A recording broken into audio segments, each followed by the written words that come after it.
Donc le corticosurrénalome, comme vous le savez, est une tumeur qui est rare. Il représente 0,1 de l'ensemble des cancers. Son incidence est estimée à 1 cas par 1 million d'habitants. Et quand on voit un peu le pic d'incidence, on a deux tranches d'âge qui vont se démarquer. Une tranche d'âge pendant l'enfance et un deuxième pic qui va se voir pendant l'âge adulte au cours de la 4e et la 5e décennie, et ceci avec une nette prédominance féminine. Le corticosurrénalome est une pathologie qui est pratiquement le plus souvent, on va dire, sporadique, mais dans de très rares cas, elle peut s'intégrer dans un certain nombre de syndromes congénitaux que vous connaissez bien, le syndrome de Wickwick-Wiedemann, le syndrome de Li-Frommani, et également de rares cas vont s'intégrer dans la polypose adénomatose familiale. Alors, la présentation clinique la plus fréquente va être un tableau d'hypersécrétion hormonale. L'hypersécrétion hormonale des corticosurrénalomes se voit dans 80% des cas. C'est une hypersécrétion qui va être mixte, essentiellement, pas dans 20-30% des cas, et on peut avoir dans 10% des cas une sécrétion d'oestrogène. Certains patients vont présenter un syndrome tumoral fait de douleurs abdominales, d'altération de l'état général, de nausées et de vomissements. Et on assiste maintenant à une autre circonstance diagnostique qui devient de plus en plus fréquente, c'est les incidentalomes surrénaliens. En milieu pédiatrique, la présentation clinique n'est pas la même. Chez l'enfant, le Cushing pur, il représente moins de 5% des cas. C'est un tableau qui va se révéler essentiellement par une hypersécrétion d'androgène. Une hypersécrétion d'androgène chez un enfant va vous donner de l'acné, de l'hirsutisme, une hypertrophie clitoridienne chez la fille et un tableau de pseudopuberté précoce chez le garçon. Et un élément très très important chez l'enfant, c'est la croissance, puisqu'on va assister à une augmentation, une prise importante du poids de l'enfant, mais qui va contraster avec une cassure de la croissance staturale, chose qui est typique du syndrome du Cushing de l'enfant. Sur le plan biologique, vous le savez tous, c'est un syndrome de Cushing biologique qui va être prouvé sur la triade augmentation du cortisol libre urinaire qui doit être fait sur 2 à 3 échantillons. C'est un cortisol libre urinaire qui va dépasser les 3 fois la norme de votre laboratoire. Le cortisol salivaire, le cortisol de minuit, que ce soit salivaire ou plasmatique, va être élevé, témoignant d'une rupture du rythme circadien chez ce patient. Après freinage, une dose de dexaméthasone donnée la nuit, le cortisol le lendemain matin dosé à 8 heures va témoigner d'une absence de freinage, un taux qui restera supérieur à 1,8 microgrammes par décilitre. Cette triade biologique va vous confirmer le syndrome de Cushing chez votre patient. Dans le corticosurrénalome, c'est un syndrome de Cushing qui est ACTH indépendant, parce qu'on a une sécrétion par les tumeurs surrénaliennes qui va freiner l'axe hypothalamo-hypophysaire. C'est pour ça que quand on va donner doser l'ACTH plasmatique, c'est une ACTH qui va être effondrée du fait de l'hypersécrétion des hormones surrénaliennes. Bien sûr, en matière de corticosurrénalome, on ne s'arrête pas ici. Il faudrait compléter votre exploration biologique par le dosage du sulfate DHEA, par le dosage de la testostérone plasmatique. Et chez l'homme et la femme ménopausée, c'est intéressant de doser la disalpétaostradiol. Bien sûr, à la recherche d'un carcinome qui sécrète de l'aldostérone et en cas d'hypokaliémie ou d'hypertension artérielle, ce serait intéressant de doser l'aldostérone, rapport aldostérone-rénine. Et bien sûr, devant toute masse surrénalienne, il est important et crucial d'éliminer un phéochromocytome par dosage des dérivés méthoxylés urinaires. Sur le plan radiologique, je ne vais rien détailler parce que ça a été très très bien détaillé de façon brillante par ma chère collègue professeur Skicker. Donc pour rappeler, c'est juste que c'est des tumeurs en général, c'est des tumeurs de grande taille, dépassant les 3-5 cm. C'est des tumeurs qui sont hétérogènes à contours irréguliers, avec présence de plages de nécrose, d'hémorragie et de calcification, avec une densité spontanée qui est supérieure à 10 et un washout qui est inférieur à 50%, ce qui vous classe ces tumeurs comme étant tumeurs suspectes sur le plan radiologique. Comme autre exploration dans le cadre du bilan d'extension, quand vous êtes devant une masse surrénalienne suspecte, on complète par une TDM thoraco-abdominopelvienne à la recherche de d'autres localisations à distance. Et parfois, on va un peu de façon beaucoup plus ciblée pour faire une imagerie cérébrale ou osseuse, mais ceci en cas de présence de symptomatologie clinique. Alors, pour ce qui est de la tomodensitométrie marquée au 18 FDG, le 18 FDG est un marqueur qui est très très important en cancérologie. Pourquoi? Parce que sa fixation va vous témoigner de la nature maligne de la tumeur. Donc, en plus de ce caractère malin, grâce à la fixation au 18 FDG, le TEP au 18 FDG, il va vous localiser aussi d'autres métastases qui peuvent être silencieuses et qui n'étaient pas visibles au scanner.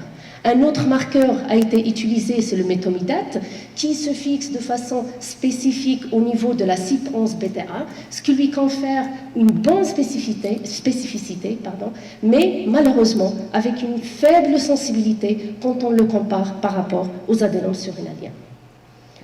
Maintenant, le grand rôle de l'endocrinologue va être de préparer ces patients avant de les envoyer chez un chirurgien.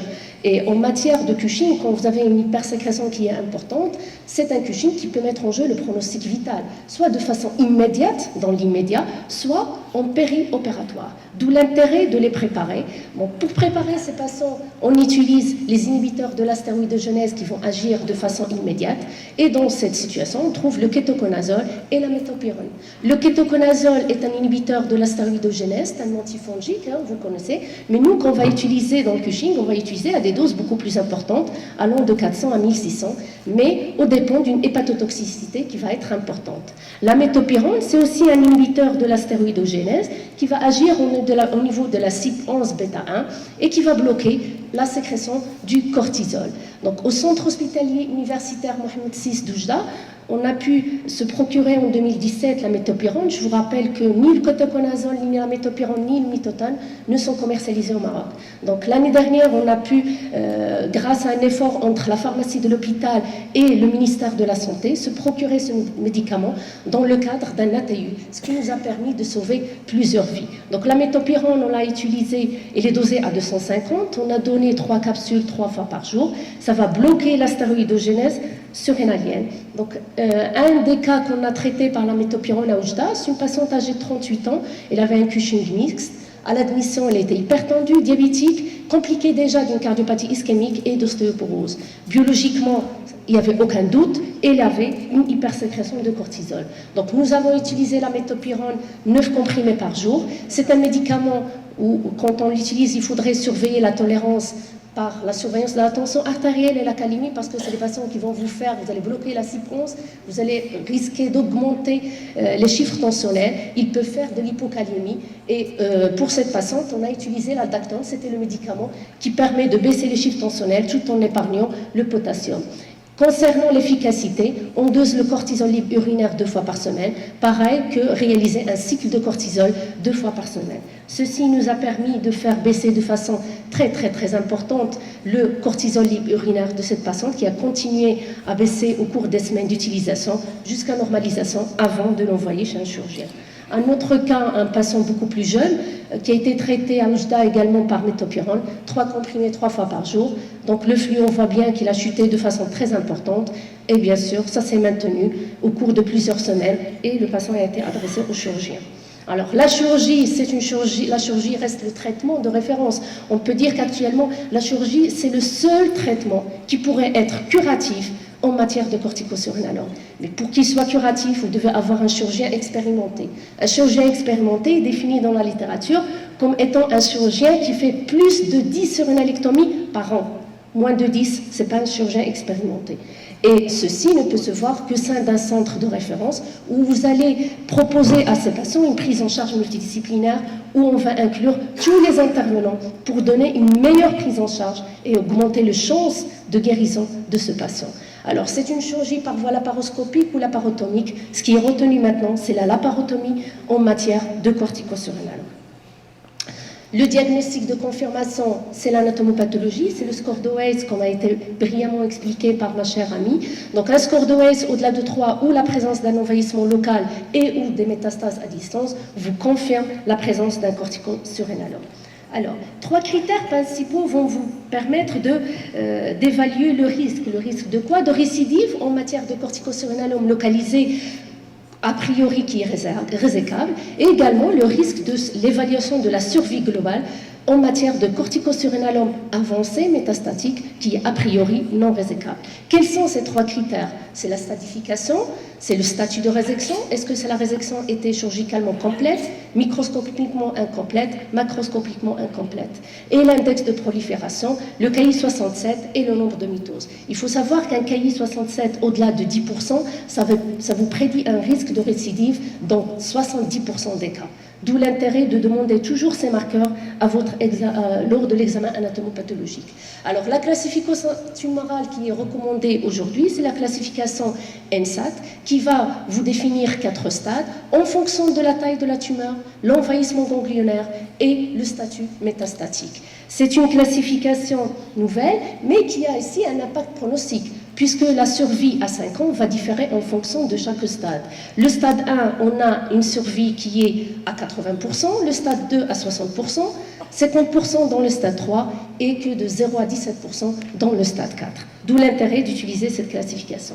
Et puis, de façon un peu, on va dire, une des grandes avancées qu'on a eues en matière de corticosurrénalome, c'est les avancées en matière de génétique. Des avancées en matière de génétique qui ont utilisé des approches utilisant le transcriptome. Le transcriptome, c'est l'expression de gènes.